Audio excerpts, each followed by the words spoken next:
Hi everyone welcome back. ನೀವು ನೋಡ್ತಿದ್ದೀರಾ student solution YouTube channel. Counselling ಕುರಿತು ಬಿಗ್ ಅಪ್ಡೇಟ್ನ ಕೊಟ್ಟಿದ್ದಾರೆ ಕೆಇ ಡೈರೆಕ್ಟರ್ ಅವರು. ಏನು ಸಂಪೂರ್ಣ ಮಾಹಿತಿನ ತಿಳಿಸ್ಕೊಡ್ತೀನಿ. ಚಾನಲ್ಗೆ ಸಬ್ಸ್ಕ್ರೈಬ್ ಆಗಿ. ಯು ಜಿ ನೀಟ್ ಮತ್ತು ಎಮ್ ಸಿ ಸಿ ಕೌನ್ಸಿಲಿಂಗ್ ನಿಮಗೆ ಶೀಘ್ರದಲ್ಲೇ ಶುರುವಾಗುತ್ತೆ ಅಂತ ಅನೌನ್ಸ್ಮೆಂಟ್ ಕೂಡ ಮಾಡಿದ್ದಾರೆ. ಇಂಪಾರ್ಟೆಂಟ್ ಇಂಪ್ರೂವ್ಮೆಂಟ್ನ ಮೆಡಿಕಲ್ ಕೌನ್ಸಿಲಿಂಗ್ ಕಮಿಟಿ ಬಂದುಬಿಟ್ಟು ಆನ್ಲೈನ್ ಕೌನ್ಸಿಲಿಂಗ್ ಸಾಫ್ಟ್ವೇರ್ ಮಾಡಿದೆ. ಅದರಲ್ಲಿ ನೀವು ಯು ಜಿ ಅಂಡ್ ಮತ್ತು ಪಿ ಜಿ ಮೆಡಿಕಲ್ ಅಡ್ಮಿಷನ್ಸ್ಗೆ ಈಗ ಬಂದ್ಬಿಟ್ಟು ವೆರಿ ವೆರಿ ಇಂಪಾರ್ಟೆಂಟ್ ಟ್ರಾನ್ಸ್ಪರೆಂಟ್ ನಿಯಮಗಳನ್ನು ನಾವು ಮಾಡ್ತಾ ಇದ್ದಾರೆ. ಬಿಕಾಸ್ ಯಾಕೆಂದರೆ ಇಡೀ ದೇಶ ವಿದೇಶದಲ್ಲೂ ಕೂಡ ನೀಟ್ ಬಗ್ಗೆ ಚರ್ಚೆ.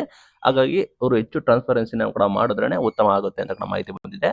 ಇಲ್ಲಿ ಮೇನ್ ಥಿಂಗ್ ಯಾವುದು ಕೂಡ no need to report your allotted college. ನೀವು ಯಾವುದೇ ರೀತಿ ನಿಮ್ಮ ಅಲಾಟೆಡ್ಗಳನ್ನು ರಿಪೋರ್ಟ್ ಮಾಡೋಕ್ಕಾಗೋದಿಲ್ಲ. ನೀವು ಇನ್ ಕೇಸ್ ಅಪ್ಗ್ರೇಡ್ ಅಥವಾ ವಿಲ್ಲಿಂಗ್ ಟು ಅಪ್ಗ್ರೇಡ್ನ ಚೂಸ್ ಮಾಡಿದ್ರೆ ನಿಮ್ಮ ಸೀಟು ರಿಮೈನ್ ಸೇಫ್ ಆಗಿರುತ್ತೆ. ನೀವೇನಾದರೂ ನೆಕ್ಸ್ಟ್ ಕೌನ್ಸಿಲಿಂಗ್ಗೆ ಪಾರ್ಟಿಸಿಪೇಟ್ ಮಾಡಿದ್ರೆ ನೆಕ್ಸ್ಟ್ ರೌಂಡ್ಗೆ.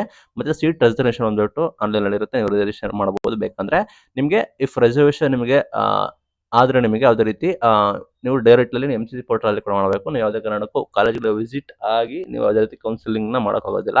ಎನ್ ಆರ್ ಐ ಕೊಟ್ಟ ಅಪ್ಲಿಕೆಂಟ್ಸ್ ಡೀಮ್ಡ್ ಯೂನಿವರ್ಸಿಟಿ ನಮ್ಮ ಎಲ್ಲ ಡಾಕ್ಯುಮೆಂಟ್ಗಳನ್ನು ಎಮ್ ಸಿ ಸಿ ಪೋರ್ಟಲಲ್ಲಿ ಅಪ್ಲೋಡ್ ಮಾಡಬಹುದು ಅಂತೇಳಿ ಕೆಇ ಡೈರೆಕ್ಟರ್ ಅನೌನ್ಸ್ಮೆಂಟ್ ಕೂಡ ಮಾಡಿದ್ದಾರೆ. ನೀವು ಗ್ಯಾಪ್ನ ಇರಲಿ.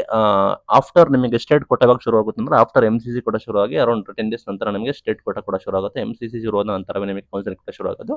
ಈ ಕಾರಣಕ್ಕಾಗಿ ಸಿ ಟಿ ಇದು ಡಿಲೇ ಆಗ್ತಿದೆ, ಪ್ಲಸ್ ನೀಟ್ ಕೂಡ ಡಿಲೇ ಆಗ್ತಿದೆ. ಯಾರು ಆಕಾಂಕ್ಷಿಗಳು ಕೂಡ ಇದ್ದೀರಾ ಸಿ ಟಿ ನೀಟ್ ಕೌನ್ಸಿಲಿಂಗ್ಗೆ ಅವರು ನೋಡಬೇಕು. ಎಮ್ ಸಿ ಸಿ ಇನ್ನೇನು ಕೌನ್ಸಿಲಿಂಗ್ನ ಪ್ರಕ್ರಿಯೆ ಶುರು ಮಾಡಿದೆ. ಈ ಬಾರಿ ಸುಲಭ ರೀತಿಯಲ್ಲಿ ಮಾಡುತ್ತೆ. ನಿಮಗೆ ಯಾವುದೇ ರೀತಿ ಕಾಲೇಜ್ಗಳನ್ನ ವಿಸಿಟ್ ಆಗೋದಿಲ್ಲ. ಸೀಟ್ ಕ್ಯಾನ್ಸಲೇಷನ್ ಆಗಿರ್ಬೋದು, ಅಪ್ಗ್ರೇಡ್ ಆಗಿರ್ಬೋದು, ಎಲ್ಲ ಕೂಡ ಆನ್ಲೈನ್ ಕೂಡ ಮಾಡ್ಬೋದು. ಯಾರು ಎನ್ ಆರ್ ಐ ಕೂಡ ಅಪ್ಲಿಕೆಂಟ್ಸ್ ಕೂಡ ಇದ್ದಾರೆ ಅವರು ಎಲ್ಲ ಡಾಕ್ಯುಮೆಂಟ್ಗಳನ್ನು ಆನ್ಲೈನಲ್ಲಿ ಎಮ್ ಸಿ ಸಿ ಪೋರ್ಟಲ್ ಮುಖಾಂತರ ಅಪ್ಲೋಡ್ ಮಾಡಬಹುದು ಅಂತೇಳಿ ಘೋಷಣೆಯನ್ನು ಕೂಡ ಮಾಡಿದ್ದಾರೆ. Thank you.